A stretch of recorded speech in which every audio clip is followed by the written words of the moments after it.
Hai teman-teman, Assalamualaikum warahmatullahi wabarakatuh. Apa kabarnya?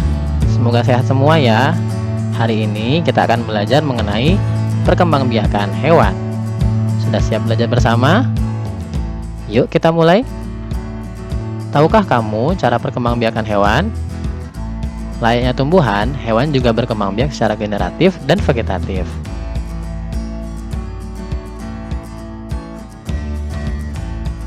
Generatif adalah perkembangbiakan makhluk hidup secara kawin melalui proses pembuahan.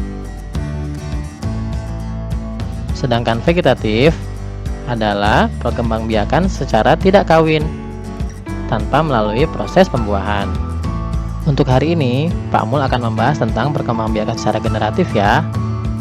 Yang pertama adalah bertelur. Bertelur disebut juga ovipar. Ingat ya, telur bentuknya bulat. Jadi, bertelur disebut ovipar. Perkembangbiakan ini dimulai ketika hewan jantan yang memiliki sperma bertemu dengan hewan betina yang memiliki ovum atau telur. Kemudian, setelah ovum dan sperma bertemu, terbentuklah zigot yang berkembang menjadi embrio dan akan membentuk makhluk hidup baru. Nah, proses perkembangbiakan ini terjadi di dalam telur ya. Perhatikan gambar perkembangbiakan ayam berikut ini agar kamu lebih memahami perkembangbiakan secara ovipar.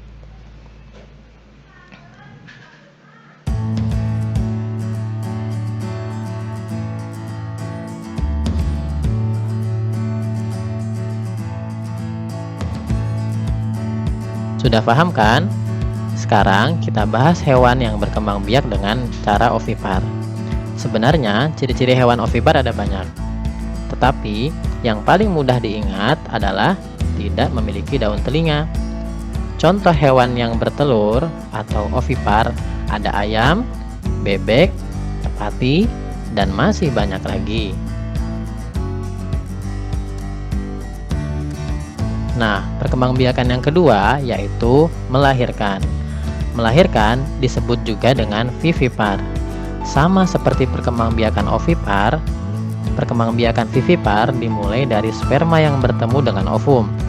Bedanya, pada perkembangbiakan vivipar, hewan berkembang biak secara internal di dalam induk betina.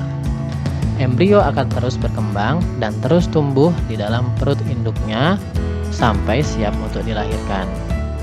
Hewan yang berkembang biak secara vivipar biasanya adalah mamalia. Contohnya paus. Ingat ya, paus tidak bertelur, tetapi melahirkan. Hewan yang berkembang biak secara vivipar, ciri-cirinya mudah sekali diingat. Yang pertama, memiliki daun telinga yang terlihat jelas.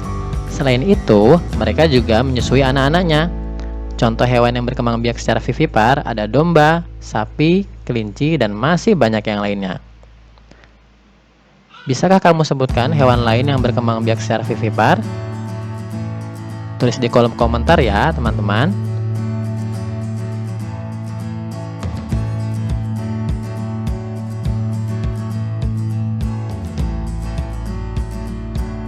Perkembangbiakan yang terakhir yaitu ovovivipar.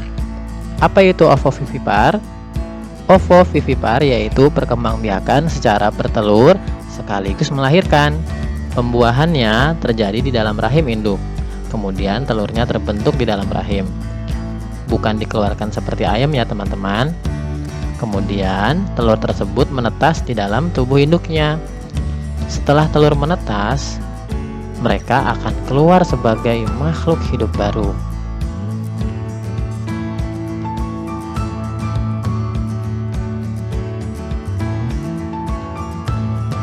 Nah, ular termasuk dalam hewan yang berkembang biak secara ovovivipar.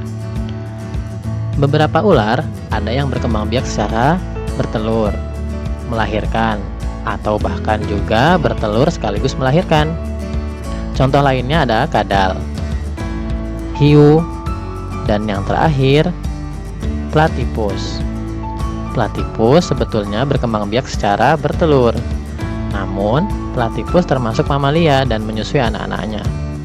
Maka platypus dikategorikan sebagai hewan yang berkembang biak secara ovovivipar.